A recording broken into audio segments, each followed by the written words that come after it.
A las 9:36 en el Gobierno de la Mañana, Gobierno de la Z, en este martes 20 de febrero año 2024. Tenemos la posibilidad en una semana postelectoral, una semana todavía con el análisis de todo lo ocurrido en las urnas, en el llamado a los dominicanos este pasado domingo, tanto en resultados en términos políticos como en el rendimiento de las instituciones y esencialmente la Junta Central Electoral y el comportamiento también de las fuerzas vivas de la sociedad. Pues tenemos invitados precisamente que analizan, que hacen observaciones precisas, interesantes de su propia experiencia, así como también de lo que ocurre a nivel de la sociedad con este llamado electoral y el hecho de que los dominicanos acudieran a las urnas. Es para eso que nos acompaña el buen amigo César Dargan, vicepresidente ejecutivo del Consejo Nacional de la Empresa Privada CONEP, a quien vimos también muy activo y quien estuvo con nosotros, de hecho, el pasado domingo desde la propia Junta Central Electoral, para analizar, para obviamente llegar a las conclusiones y tratar de ver qué se avanza,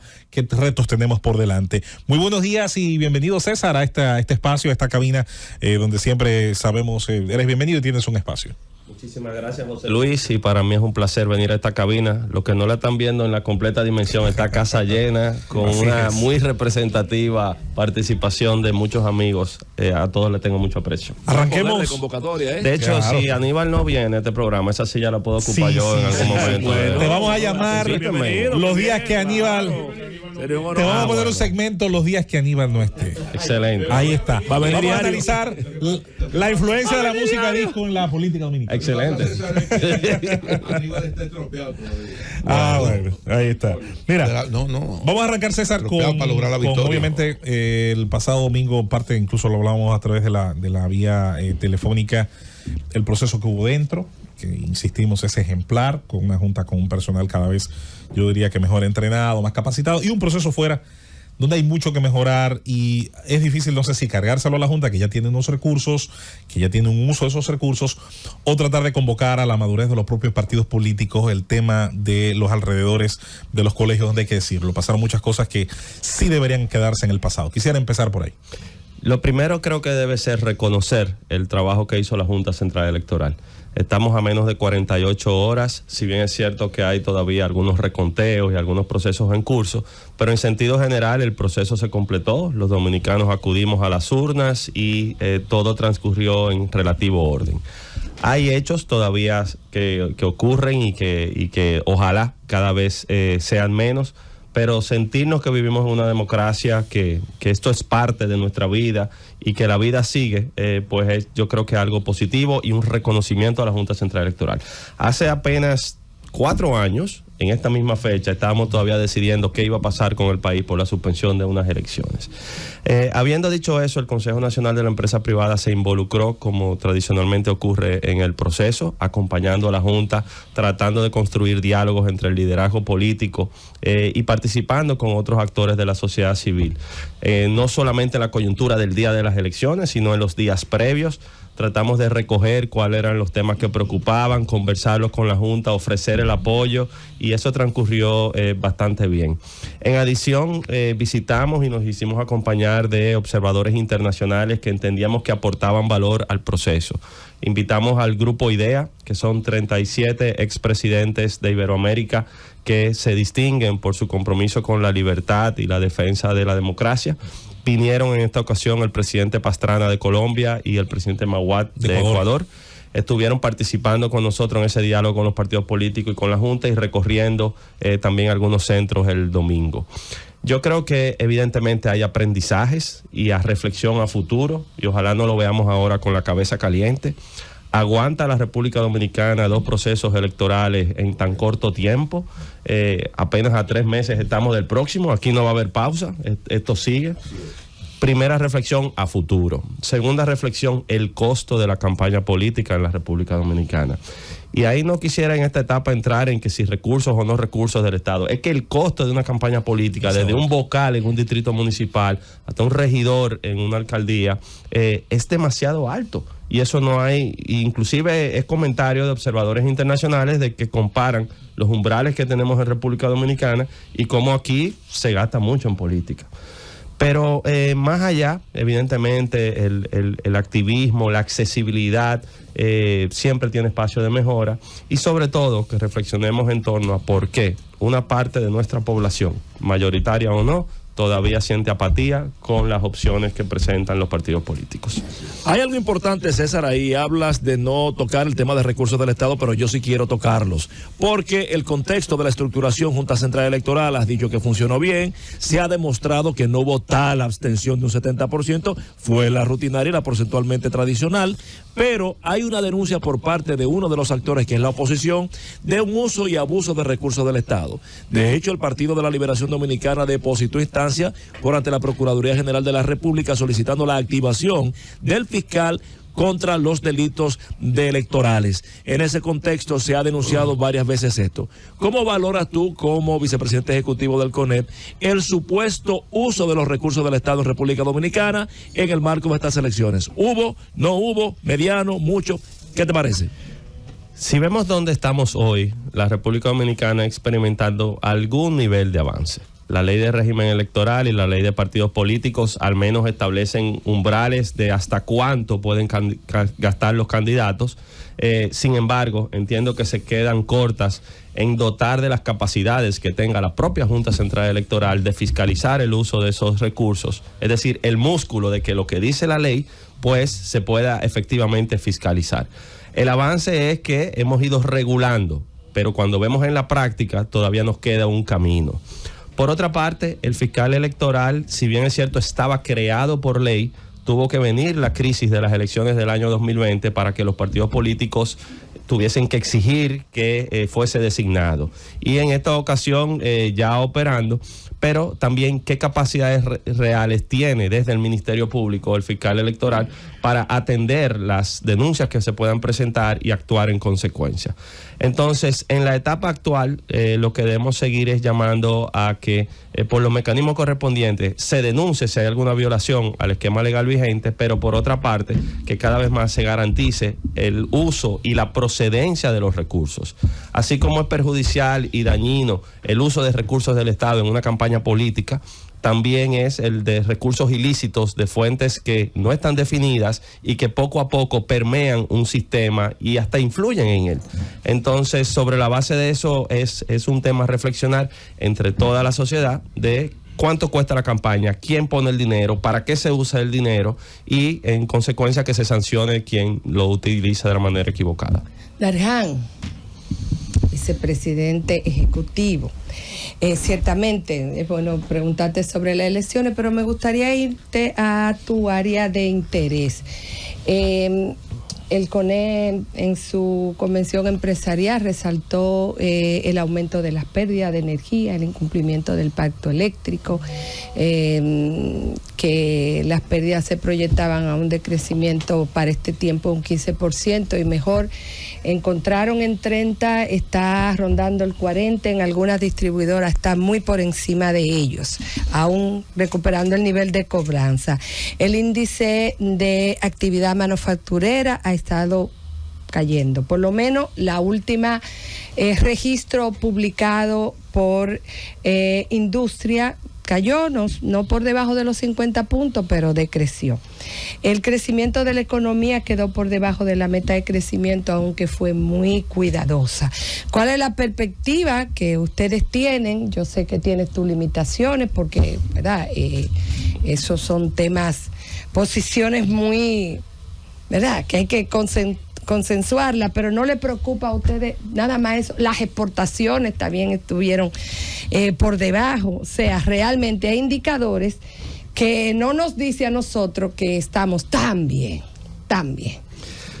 Querida Susana, tú siempre preparando adecuadamente tus comentarios y qué bueno que haces alusión a las propuestas estratégicas que hizo el CONEP en noviembre del año pasado, porque precisamente lo que tratamos fue salirnos de la coyuntura y ver al futuro, en el mediano y largo plazo, cuál es la República Dominicana que queremos construir. Eso no siempre es fácil, porque imagínense que nos pasemos aquí la mañana discutiendo que si en tal alcaldía o la otra se ganó por un voto o se perdió por un voto, o temas que son de coyuntura, cuando realmente hay aspectos que tienen que ser atendidos. Tú mencionas el sector eléctrico. Cuando la Convención Empresarial presentó sus propuestas, en esta ocasión colocamos al mismo nivel el desarrollo productivo que el desarrollo humano. Y dentro del desarrollo productivo identificamos el sector eléctrico como uno de los que debe ser priorizada su atención. Efectivamente, comparado con la convención anterior en el año 2019, las pérdidas de las distribuidoras rondaban un 30%. Ahora, al cierre del año 2023, rondan un 40%. No solamente no han disminuido, sino que han aumentado. Si nosotros llevamos esos a números, ese número puede ser por encima de los 1.200 millones de dólares y hay quienes los estiman en hasta 1.800 millones de dólares. Cuando ese tema lo mezclamos con el tema fiscal y vemos que año tras año la República Dominicana tiene un déficit que ronda el 3.5% de su Producto Interno Bruto y hasta un 5% cuando se incluye el Banco Central, pues estamos hablando de que las pérdidas de las distribuidoras pueden representar hasta un 40% del déficit que tiene la República Dominicana. Entonces, esto no es sostenible y realmente eficientizar la gestión y poder equiparar inclusive con avances relativos que hemos tenido, como una transición de nuestra matriz de generación a energías limpias, como una inversión que actualmente permite que la capacidad de generación vaya acorde con la demanda, pero que hay que planificar a futuro, porque si el país sigue creciendo, la demanda también aumentará. Eso no puede ser cuestión de una coyuntura. Entonces, has tocado temas que sí son de interés y cuando lo hicimos en noviembre, lo que quisimos fue dotar de contenido el debate de esta campaña política. Ojalá en los 3 meses que quedan, todas las opciones políticas discutan cuáles son los temas estructurales que necesitamos o fortalecer o corregir para construir esa República Dominicana que todos queremos. Las exportaciones, todo esto, ¿no te preocupan todos esos indicadores que han ido? Lo que pasa es que hay dos opciones, o nos preocupamos o nos ocupamos, y créeme que estamos bastante ocupados en todos esos temas. ¿Es el vaso medio lleno o medio vacío? Muchas veces para salir del pesimismo que puede causar la coyuntura local, hay que verlo desde una óptica regional o global. La velocidad en que el mundo ha desarrollado su economía en los últimos años post pandemia no es la misma a la que veníamos acostumbrados. La República Dominicana creció en promedio un 5.1% en los últimos 40 años y ahora hemos visto cómo su crecimiento no va acorde a esa proyección. Sin embargo, va muy por encima de la media de la región. Entonces, en el vaso medio lleno pensemos en el potencial que tenemos como país y logremos impulsar las reformas que se requieren para lograr esas metas.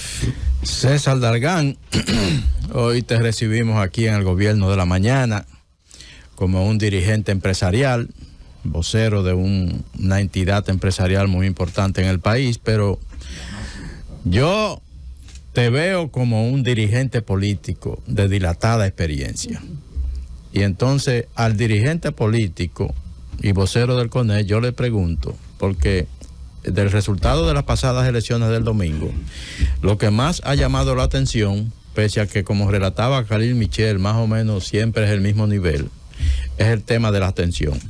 Ahora, yo vi esta mañana en la prensa internacional, prensa extranjera, que ese también fue el aspecto que resaltaron de las elecciones del domingo. El 53% de abstención en la República Dominicana. El CONEP, ¿qué lectura hace de esto? Sí, y definitivamente, y gracias Rosendo por verme en lo personal así, aunque... No, yo te vi chiquitico en el Partido Reformista. Así es. Pero el CONEP no es un partido político, pero creo que es una entidad muy comprometida con el desarrollo y con todos los temas que inciden en la República Dominicana. El tema de la abstención, y fíjense que es posiblemente lo que más se está discutiendo al día de hoy, tenemos que verlo en contexto. El número de personas, de dominicanos que no fueron a votar fue muy similar al que no fueron en las municipales del año 2020. Sí. Y se ha confundido ese tema de la pandemia porque recordemos que las restricciones no estaban en las elecciones municipales. Las elecciones municipales vinieron después de la suspensión de las elecciones de febrero. Pero todavía sin las restricciones. Entonces, la participación de los ciudadanos en las elecciones municipales no genera el mismo interés. Yo estuve revisando y en las elecciones presidenciales de los Estados Unidos del año 2020, la abstención rondó el 40%. Y cuando hablábamos ahora con el presidente Pastrana y Mawad, me decían, cuando en Ecuador o Colombia va el 30 o 40% de la población a votar, es mucho. ¿Qué significa eso? Esas son realidades de otros países y en la nuestra, la política y la pelota mueven al dominicano. El hecho de que la mitad de los dominicanos no acuda a las urnas, evidentemente debe ser un motivo de reflexión. Debemos preguntarnos si los partidos políticos, que son la base fundamental de nuestra democracia, su mensaje está conectando con la realidad social que tenemos en nuestro país. Y fortalecer y transformar y modernizar los partidos, porque siempre serán mejores que los oportunistas populistas que se presentan en una coyuntura procurando pescar en mar revuelto. Entonces, ese nivel de abstención, ojalá medirlo objetivamente después de las elecciones presidenciales y congresionales, porque debe llevarnos a todos como sociedad a reflexionar de por qué no estamos conectando en el momento que podemos ejercer el derecho, pero además cumplir con el deber como dominicanos. César, en la sociedad dominicana por mucho tiempo ha pedido transparencia, ha querido que los índices de corrupción bajen en la República Dominicana, incluso se articuló un movimiento de Marcha Verde. Y el actual gobierno ha tomado eso como lema, la honestidad y la transparencia. Quisiera ver tu evaluación o la evaluación del CONET y tú como vocero respecto a los avances que se han tenido en la República Dominicana en tema de transparencia, de lucha contra la corrupción y la mejoría en la percepción de la corrupción. El combate a la corrupción no puede ser un tema de moda, ni un tema de campaña, ni un tema asumido por un partido como su bandera de lucha. El combate a la corrupción, y he dicho en este mismo programa que hay un tema todavía más grave que la corrupción y es la impunidad. Porque cuando en el tiempo permanecen actos de corrupción que no son perseguidos y no son sancionados, se convierten en el principal incentivo para que continúen ocurriendo. Evidentemente, precisamente por la transformación y evolución de nuestra sociedad, el combate a la corrupción ha adquirido un nivel mayor de importancia en la agenda de temas de interés. Y hemos visto una proliferación de casos, sobre todo en estos últimos 3 años, de persecución y en algunos casos de presentación a la justicia.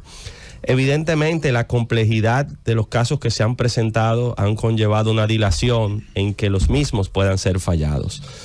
Lo que hemos apelado es al debido proceso de que a todo el mundo se le respete su derecho cuando sea presentado en justicia y hasta que no sea definitivamente condenado se presuma su inocencia, pero también que la justicia pueda actuar porque esta dilación se puede convertir en un disuasador que genere el efecto contrario y la gente diga, mira, es que de nada sirve esto, de nada sirve que se combata la corrupción o que se persiga.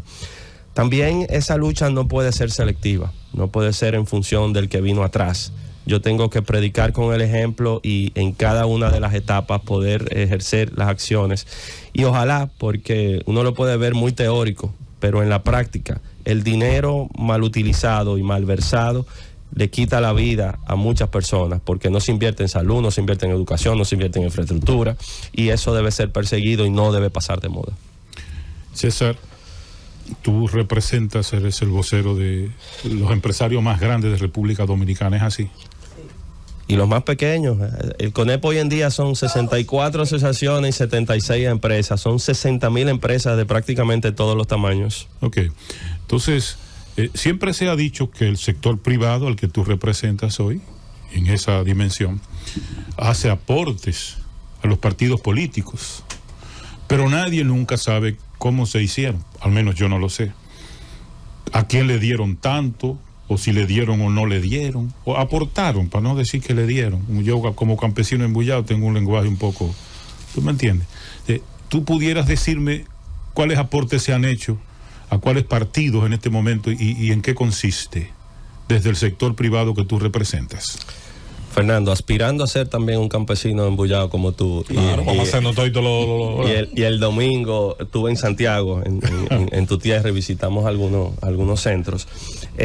Sí, evidentemente el sector privado aporta a la campaña política y te podría decir que aporta a todos los partidos y aporta de diferentes formas. Yo creo que las más recientes regulaciones que establecen limitación a los aportes de personas morales, es decir, de empresas, y los aportes de personas físicas también tienen un espacio de mejora.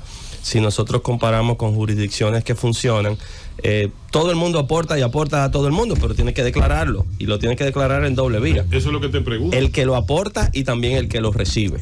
Entonces, en ese cruce, y ahí es que juega un rol una institución, por ejemplo, como la Junta Central Electoral, de fiscalización, que esa sea la procedencia y sea la vinculación, es que debemos esperar esos resultados en las declaraciones. Pero en cuanto a tu pregunta, sí se aporta y se le aporta a todo el mundo. Yulka, eso debe responderlo la Junta. Eso cada quien en función de su disponibilidad. Lo que digo es que sí, las expectativas han crecido. Lo que antes era $1, ahora son 100. Bueno, si y tú se no... habla tanto de transparencia y todas esas cosas, todo Pues lo que quieres saber. dile a los No, pero candidatos son- que transparentemente digan. Pero son aportes. Pero él es representante de una institución. Vamos con Yulka. Pero la no institución está aporta, contabilizado, aporta a la Fernando. gente, No está contabilizado, Fernando. Son aportes de cada empresa. Está bien, pero te estoy Sí, pero Fernando, aportando. Eso no es un índice que tienen ellos que llevar, Claro. porque es una ¿Y por qué no? acción No. individual. No. Ahora, la Junta sí lo tiene que tener disponible. El Yo hice- CONEP no gobierna lo que empresario y candidato de cualquier lado hagan. Ahora, Pero mi pregunta es basada en la prédica de transparencia. ¿Qué tiene de malo? O sea, No, tú tienes saber todo. Tienes toda la razón. ¿Hay algo Evidentemente, que ocultar? lo que no es evidentemente emisario- no hay nada que ocultar. Exacto. Y tienes toda la razón en la transparencia, Ya. pero la proporción en la que cada empresa decide hacer un aporte y a quién decide hacérselo es algo que no está contabilizado. Lo que sí debe ser fiscalizado es que cuando los partidos políticos presentan su declaración a la Junta Central Electoral y dicen yo recibí 10, ok, ¿de dónde vinieron esos 10? ¿Quién dio esos 10? Tiene ¿Cómo razón, pero funcionaron? Adelante, Yulka. Vamos No, con Yulka. ya para finalizar. pero Lo que vamos pasa es que tú avanzando, dijiste, Fernando. tiene que saber el que da y tiene que saber el que recibe. Bien. Por eso es.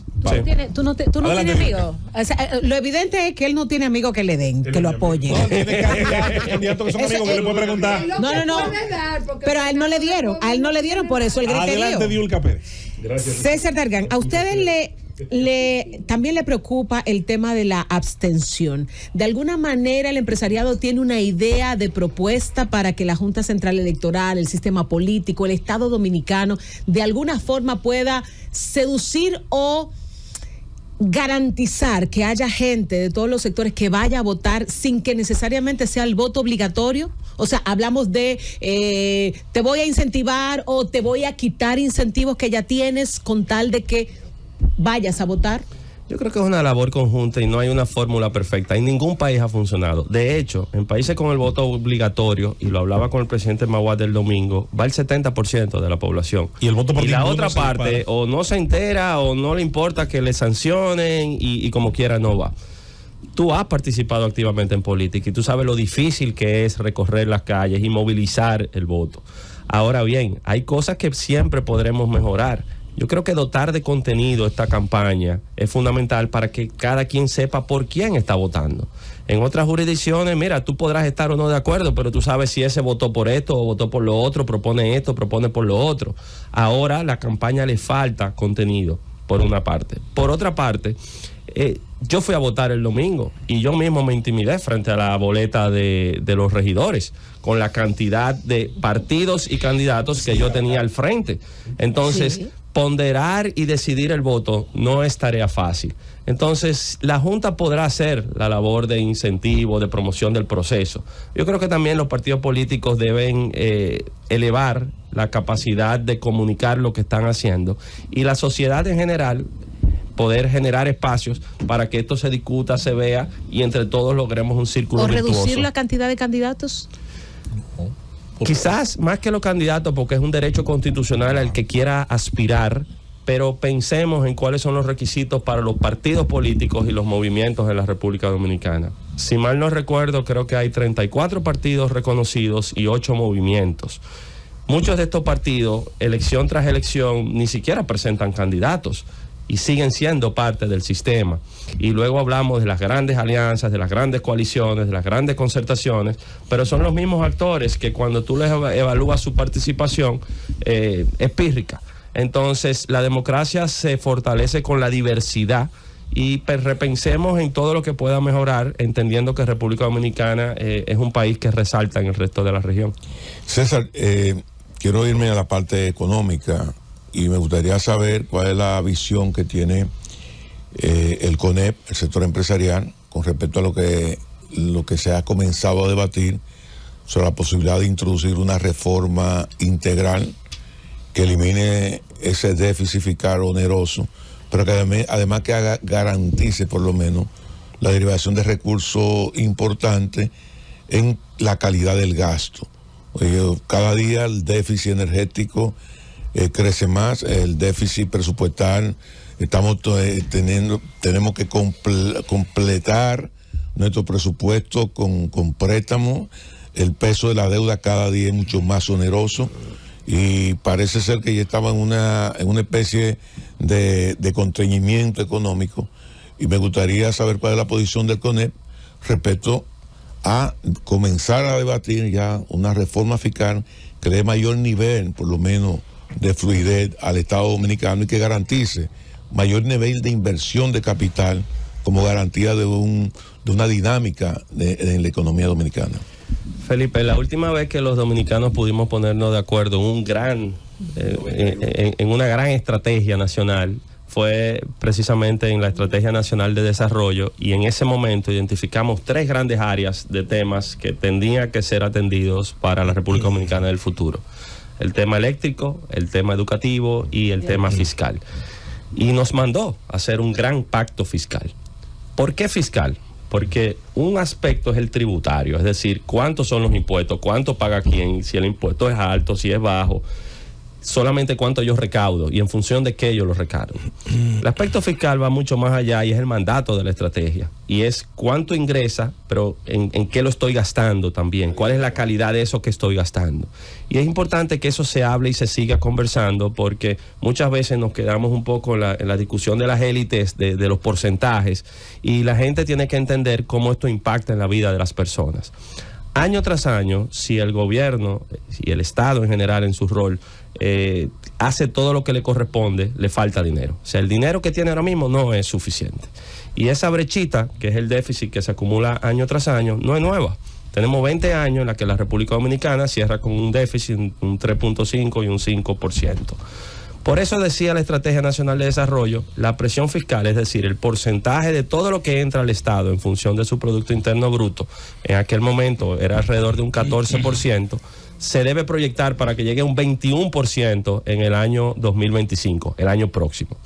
Nos encontramos ahora en el 2024 con una presión fiscal todavía alrededor de un 14%, bastante baja. Pero cuando hacemos una radiografía y decimos quién paga y quién no paga, nos damos cuenta que más de la mitad de nuestra economía es informal. El 57% de nuestra economía es informal.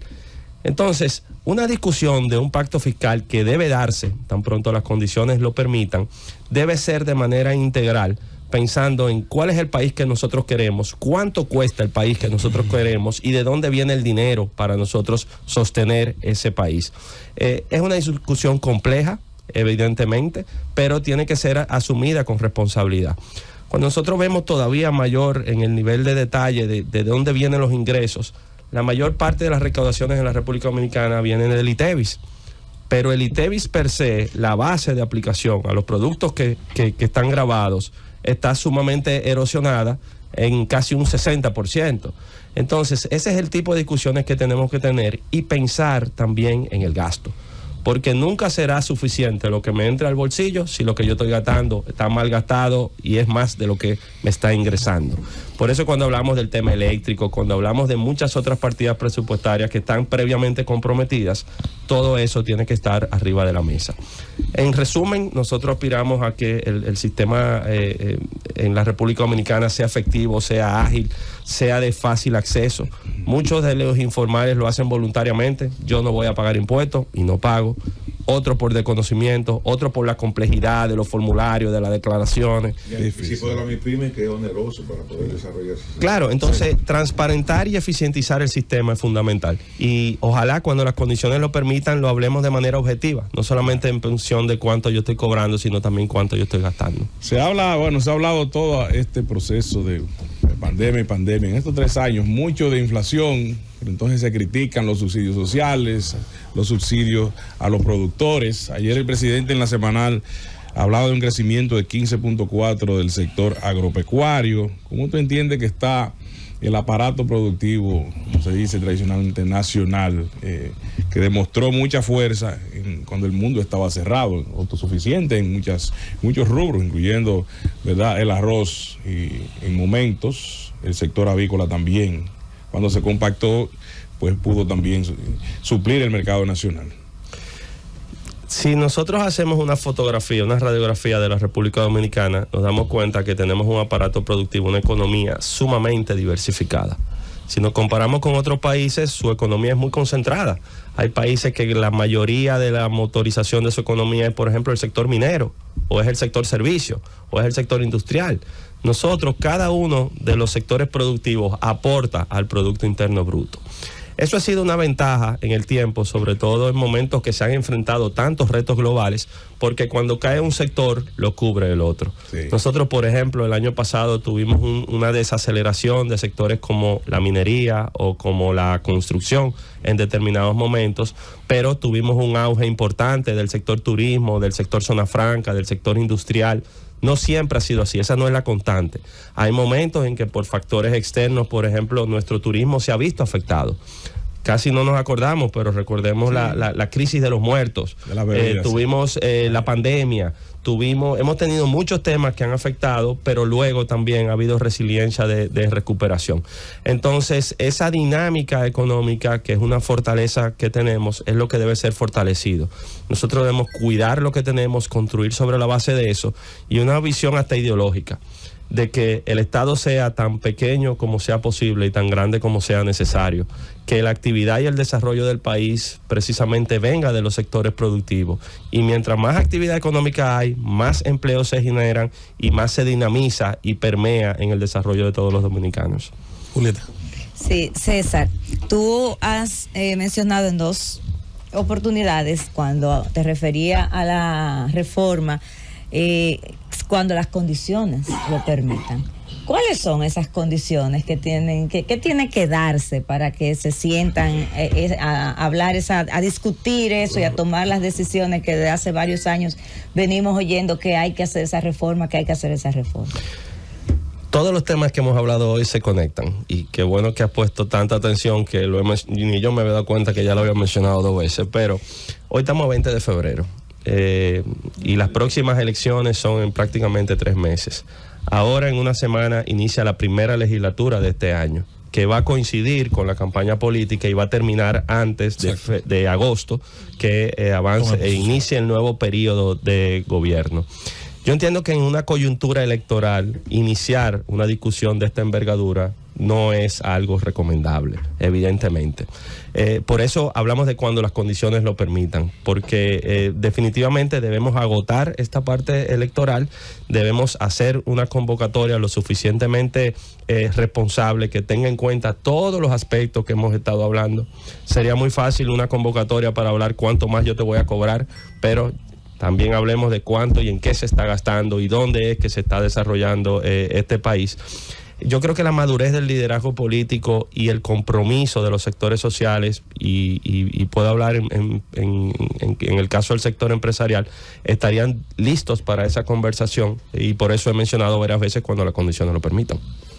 Bueno, vamos a hacer, con tu permiso, César, una pausa. Al regreso estaremos en una nueva ronda de preguntas y respuestas, pues mostrándole al público una vez más las experiencias que ha dejado este recorrido por las elecciones municipales, todos los temas relacionados al fortalecimiento de las instituciones y, por supuesto, la actividad del Consejo Nacional de la Empresa Privada, que, como muy bien mencionaste, está constituida por una gran cantidad de asociaciones y grupos, ya no solo como antes se creía de los grandes terratenientes y grupos empresariales, sino también de una buena cantidad también de empresas de otro tamaño y de otra consideración. Pausamos y volvemos con más en esta interesantísima entrevista en el Gobierno de la Mañana, en esta edición de hoy martes. Llévatelo, Cundo. El vicepresidente ejecutivo del Consejo Nacional de la Empresa Privada, CONEP.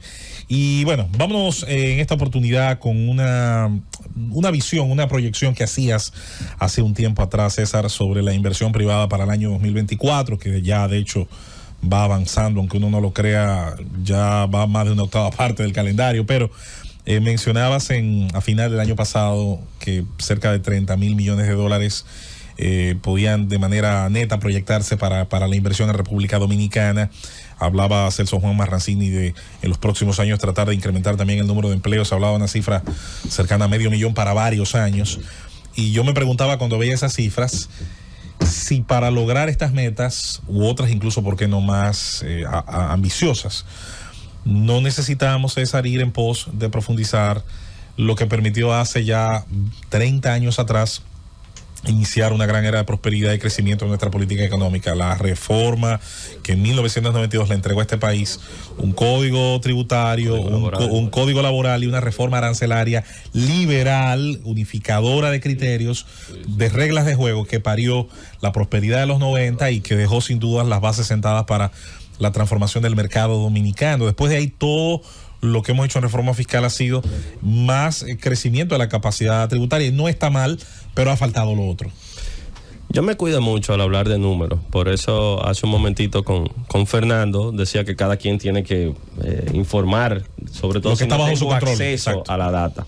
Pero en este tema de inversión e inversión proyectada, sí se hizo un ejercicio creo que bastante responsable. Excelente. Y nos fuimos a fuente oficial. Nosotros dijimos, mira, el Banco Central de la República Dominicana, que es a quien le corresponde presentar este tipo de cifras, presenta un informe de formación bruta de capital. Y formación bruta de capital es todo el dinero que en un año se mueve en una economía, comprando insumos, construyendo, adquiriendo propiedades. De todo ese dinero es dentro de la tríada de inversión y producción menos consumo. Inversión y producción. O sea, se le quita cuánto te corresponde al consumo, cuánto se está comprando y cuánto se está invirtiendo. Eso lo publica año tras año, periódicamente el Banco Central. De esa publicación dice el 90% de ese dinero que se mueve en la economía, que se invierte, lo hace el sector privado. Y ese número, a finales del año 2022, rondaba los 37,000 millones de pesos. 37,000 millones de dólares, perdón. Sí. Comparado con quizás 3,000 millones, 4,000 millones por parte del Estado.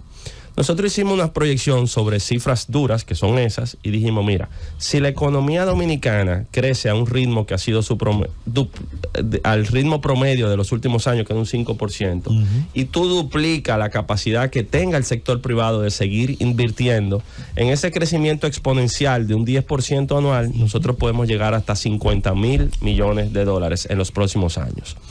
Por otra parte, dijimos, mira, el mercado de capitales actualmente tiene bajo custodia 45,000 millones de dólares. Si ese dinero que está actualmente colocado principalmente en el sector público se pudiese diversificar una parte y al menos 10,000 millones de dólares ir orientados a los sectores productivos, tenemos otra fuente importante de recursos. Ahora bien, eso depende en gran parte de cómo podamos mantener los niveles de desarrollo de nuestra economía, y precisamente ahí es que adquiere valor temas como lo que menciona de reformas estructurales que nos produzcan más crecimiento, más actividad, más generación de empleo.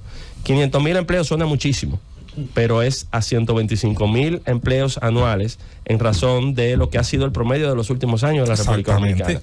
Estamos en capacidad de hacerlo, creemos en este país, la inversión de las empresas dominicanas está aquí, y aunque a veces se diversifica a otro mercado, vuelve a la República Dominicana, y ese nivel de confianza basado en estabilidad política y paz social debe mantenerse. César, algo importante, te he visto con mucho hincapié establecer la importancia de la lucha contra la corrupción y sobre todo algo peor, como dijiste, que es la impunidad.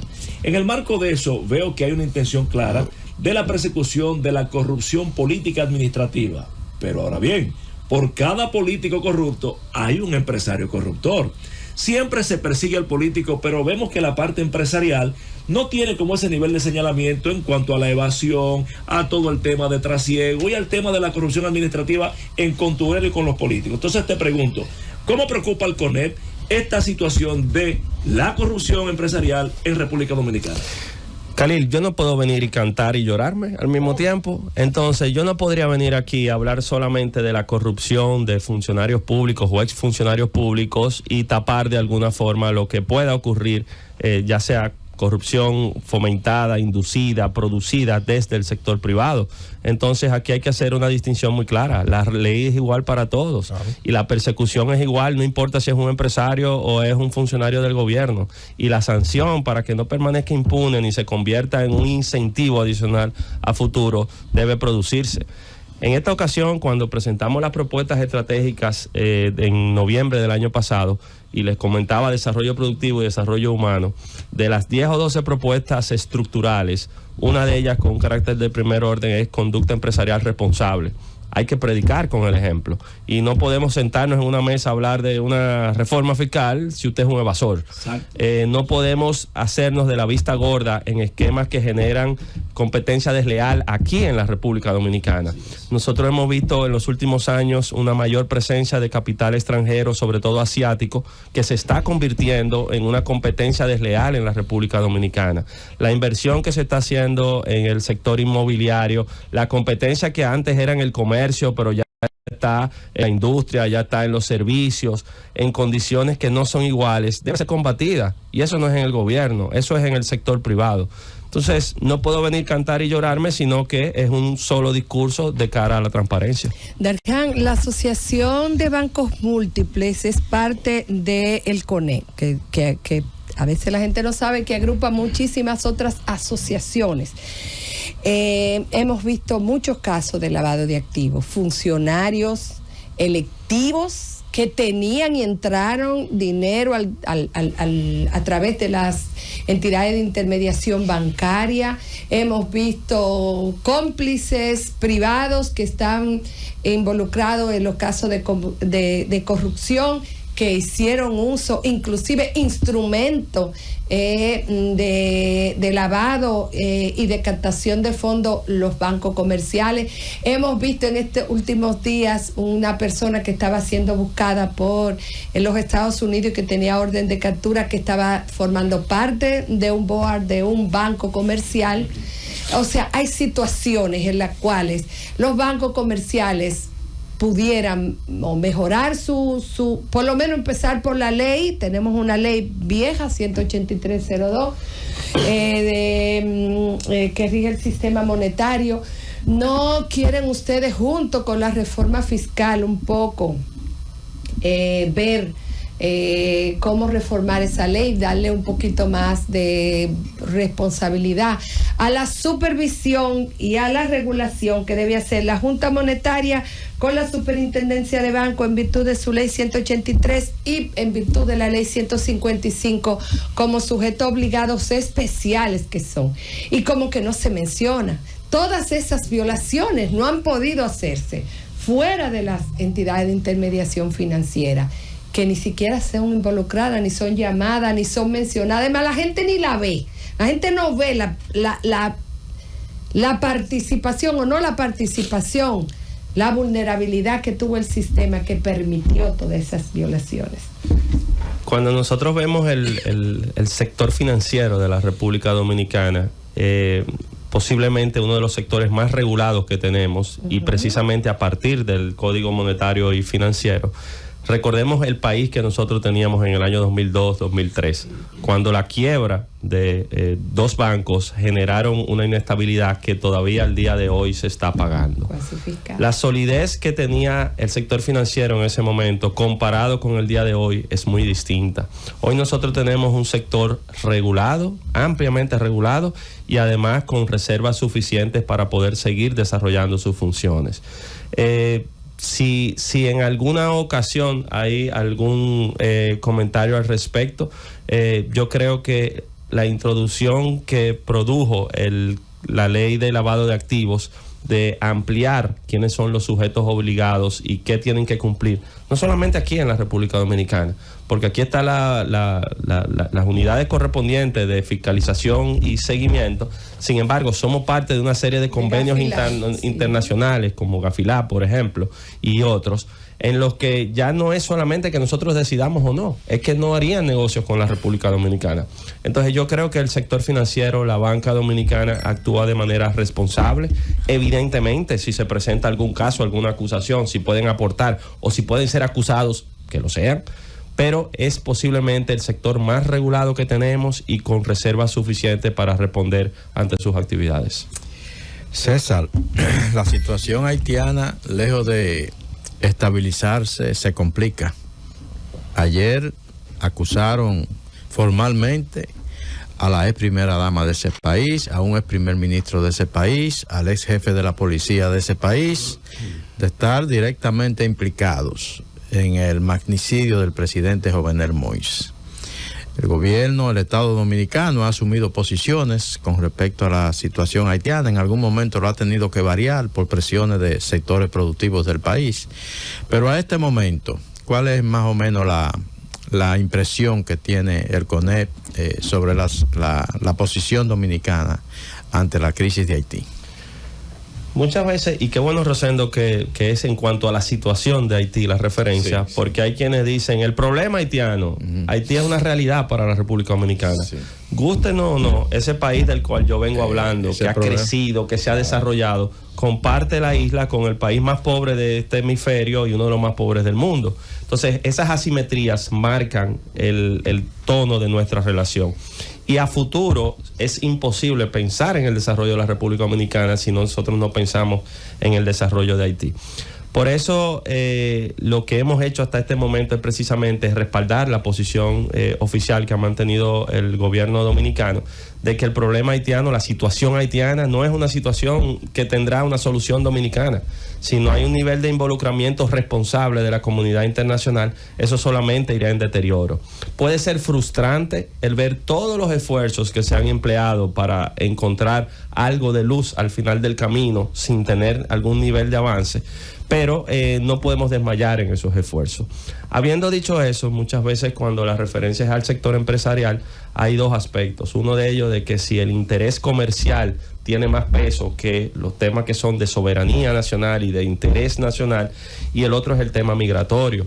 Pero en ambos temas, primero, se componen de una agenda mucho más amplia. Aquí hay que hablar de seguridad, de medio ambiente, de salud. Hay una serie de temas que nos vinculan en nuestra relación con Haití. Y en segundo lugar, cumplir lo que establece la ley. Aquí nadie está por encima de la ley. En el aspecto específicamente migratorio, aquí tenemos una ley general de migración que tiene que ser cumplida con los procesos que establece. Y no importa quién o cómo se vea afectado, todos los países cumplen con sus leyes. Pero ojalá definitivamente, y hemos visto estos últimos esfuerzos de las últimas semanas, rindan algún fruto en el lado haitiano. César, los políticos, los aspirantes, los estrategas de los partidos políticos no hablan de manera abierta de una posible reforma fiscal. En algún momento lo mencionan cuando se les pregunta algo. Ustedes tienen en mente que no importa el gobierno que surja, tendrá que abocarse a una reforma fiscal, y cuáles serían esos aspectos que a ustedes les interesaría. ¿Estarían incluidos en esos el tema del anticipo, y qué otros temas les gustaría a ustedes como la parte privada abordar? Y es el cuarto eje de las propuestas de la Convención Empresarial. Invito a todo el que no lo ha hecho a poder acceder a ella, porque hay una serie de propuestas muy concretas y con carácter y soporte técnico. Sin embargo, muy en resumen, hemos propuesto que tengamos un sistema que sea ágil y simple y efectivo, que permita precisamente la generación de empleo y de inversión, que se pueda reducir la informalidad y que el gasto público se desarrolle de manera eficiente. Evidentemente esta conversación tiene que tener lugar, pero el planteamiento es que se desarrolle de manera integral, no solamente en cuáles son los ingresos que yo necesito, sino también cuánto yo estoy gastando y en qué yo lo estoy gastando. Cuando se ve cuál es la composición de las fuentes de ingresos en la República Dominicana, yo les comentaba hace un momentico de que el ITEVIS representa alrededor del 60% de todo lo que recauda el Estado. Luego también está el impuesto sobre la renta y el IPI, el impuesto sobre la propiedad inmobiliaria también. Cuando nosotros vemos, por ejemplo, el tema del anticipo, un error que hemos cometido, y José Luis mencionaba hace un momento las reformas del 92, un error que hemos cometido desde entonces son parches fiscales en el tiempo, que se concentran en uno de los aspectos, pero dejan la distorsión que permanece. Entonces, la integralidad que pueda determinar cosas que están de más ahora mismo, pero también identificar la fuente de dónde vendrían los ingresos que se perderían por esa vía. Son de las cosas que nosotros tenemos que ver. Analizar si la presión fiscal baja que tiene el país, pero pensar en cómo las reformas estructurales que se requieren pueden convertirse en la principal reforma fiscal que requiere la República Dominicana. Cosas que están de más, me aclara eso, para el anticipo. Sí, hay impuestos que se han establecido aquí en la República Dominicana, por ejemplo, el que tiene que ver con transferencias bancarias, el que tiene que el propio anticipo, que entraron por una coyuntura. Se necesitan más ingresos, vamos a poner un impuesto a eso, y esa coyuntura permanece en el tiempo y duramos 10 años con los impuestos cargando con ellos. César, aquí hemos sentido, yo creo que los ciudadanos hemos sentido cómo de alguna manera se frizó ese incentivo que se le quería dar a las energías renovables. Es evidente que las EDE siguen teniendo una gran pérdida en cuanto a ingresos por electricidad. Esa reforma eléctrica que estamos esperando desde hace décadas, esa reforma eléctrica, ¿cuándo va a llegar? ¿El próximo cuatrenio? ¿Cuándo ustedes, qué le falta al empresariado para presionar al gobierno a que llegue a esa reforma? Yo diría que más que presión, porque el propio gobierno no puede sostener la situación que hemos venido empujando con el sector. Pero tenemos 20 años diciendo que no la puede sostener y la sigue sosteniendo. Sí, pero ha llegado a unos límites que ya no hay forma. Entonces, en el año 2021 se firmó el pacto eléctrico que estableció una hoja de ruta. Esa hoja de ruta ha tenido un nivel de cumplimiento en algunos aspectos técnicos. Uno de ellos podría ser la reorganización o el restablecimiento de las funciones orgánicas que tienen las diferentes instituciones que rigen en el sector. Sin embargo, cuando vemos los números, esto es alto nivel de preocupación. Hablar de 1.500, 1.600, 1.800 millones de dólares como si no fuera nada es algo que no puede seguir en el tiempo.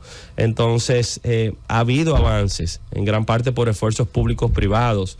Por ejemplo, muchas personas desconocen de que la matriz de generación aquí en la República Dominicana, y nuestro problema no es de generación, es público-privada. Hay una participación todavía del Estado en las empresas que fueron capitalizadas y la gestión es por parte del sector privado. Hemos tenido una evolución por inversión hacia energías renovables. Sin embargo, todavía las pérdidas de la distribución siguen siendo ese dolor de cabeza. Hay compromisos establecidos en el pacto eléctrico de hace apenas 3 años que tienen que ser cumplidos, y tienen que ser cumplidos lo antes posible, porque ya no es solamente el sector eléctrico, es su impacto en el sector productivo, pero sobre todo su impacto en las finanzas públicas. César, uno de los pocos países que a veces nos dice a nosotros, miren, vamos a sembrar acacia, que eso nos deja mucha producción, y de repente comienza todo el mundo a sembrar acacia y termina la tierra dañada de acacia. O nos dicen, hay que sembrar aguacate. Sembramos aguacate y después los aguacates se olvidan de los aguacates. Ahora nos han dicho, vamos a invertir en energías renovables. Toda aquella persona que pueda instalar paneles de energías solares en su casa, no hay ningún tipo de dificultad y no hay ningún tipo de problema. Bueno, pues resulta que ahora hay problemas con gente que han instalado sus paneles de energía renovable en su casa, por el tema de la potencia. Entonces, gente que tiene una potencia, por ejemplo, de 8 kilos, de 10 kilos, y ya no le están cobrando por la cantidad del consumo que tiene, sino que lo que le están es cobrando por la cantidad de potencia que tiene. Entonces, yo no sé, me gustaría saber cuál es la opinión que tiene el CONEP sobre eso, porque aunque no estamos hablando de grandes empresas, pero estamos hablando de un sector de clase media alta, que ha optado en acudir al llamado de lo que hoy es una moda, que es energía renovable, que te dice a ti, me instalo un panel de energía solar, en el día tú consumes tu energía, en la noche yo te suplo y hacemos una compensación de costos. Y yo entiendo que eso le conviene al Estado, pero el que menos lo entiende es el propio Estado. Hay aspectos que son de carácter regulatorio, que la propia Superintendencia de Electricidad entiendo que está a nivel ahora de consulta y que también debe producir las aclaraciones correspondientes. Lo que yo sí puedo decir, y en el caso de las renovables y los incentivos que han ocurrido, es que en algún momento, como bien menciona Felipe, esta moda, esta tendencia a una transición hacia energías renovables de consumo doméstico, no solamente en las grandes plataformas, sino alguien en su casa, claro, que pueda hacer esa transición. En muchos países se ofrecieron estos incentivos precisamente para que las personas se animen y tenga un costo efectivo la inversión que están haciendo.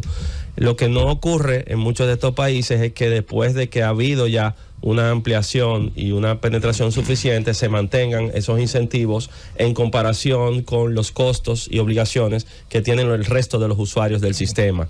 Entonces, ese es el tipo de aspectos regulatorios que no son estáticos ni permanentes, sino que hay que ver cómo evoluciona el mercado, cuál es la demanda, cuáles son los costos que se tienen, en qué momento se invierte o se otorgan esos incentivos y en qué momento no.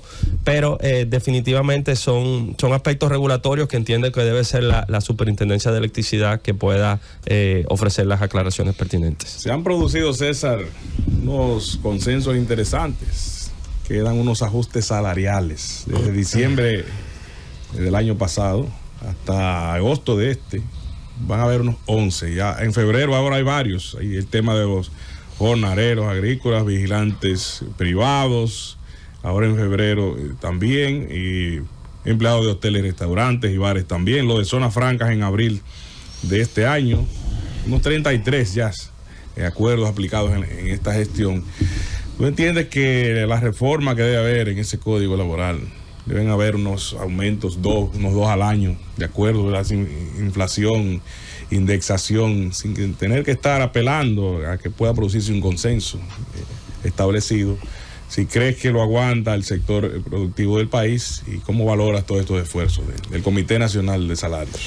Ese tema, Abel, hay que asumirlo igual con la misma responsabilidad y de manera frontal. Lo que ha ocurrido es que en los últimos 2 años, no solo desde el año pasado, sino desde julio del año 2021, con el ajuste del salario del sector no sectorizado, de un 24% en ese momento y posteriormente 19% 2 años más tarde, conjuntamente son 2 de los ajustes más altos que hemos tenido en la historia reciente y más en el proceso de recuperación post-pandémica.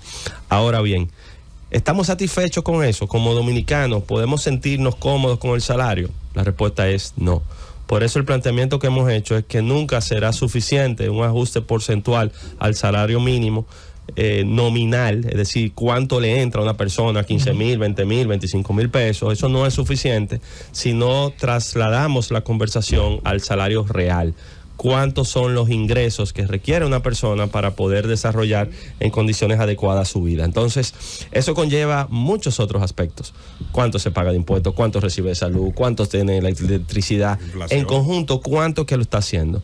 Lo que sí creo es que hay un nivel de conciencia y de responsabilidad alto en el sentido de no escatimar esfuerzos en mejorar las condiciones de los colaboradores, pero al mismo tiempo reconocer que es una tarea inconclusa. Y evidentemente, si nosotros vemos el total de los empleos en la República Dominicana, de cada 100 empleos, 86 los genera el sector privado. Y eso lo genera desde el pulpero y el colmado y la farmacia hasta la gran empresa, el banco y la industria. Claro. Ahora, hablaba hace un momentico de un 57% de informalidad en nuestra economía. Entonces, cuando vemos los empleos formales, los que cotizan en la seguridad social, de cada 100 empleos, 70 los genera, un poco más de 70 los genera el sector privado. La idea es que cualquier reforma que tengamos empuje hacia la formalidad, logremos un sistema que funcione mejor y al final del día todo el mundo se beneficia. Y termino el aspecto laboral precisamente con el comentario de que nuestro código laboral es del año de 1992. Exacto. Ahora cumple 32 años. Es un código de un país que ya no existe y que en muchos de los aspectos se ha quedado rezagado. Y no me refiero a los más sensibles ni controversiales. Cesantía, por ejemplo, es un tema que tenemos que hablar y conversar cuál es el modelo que más conviene a la República Dominicana. Trabajo remoto digital. Sin eliminar los derechos adquiridos de los trabajadores.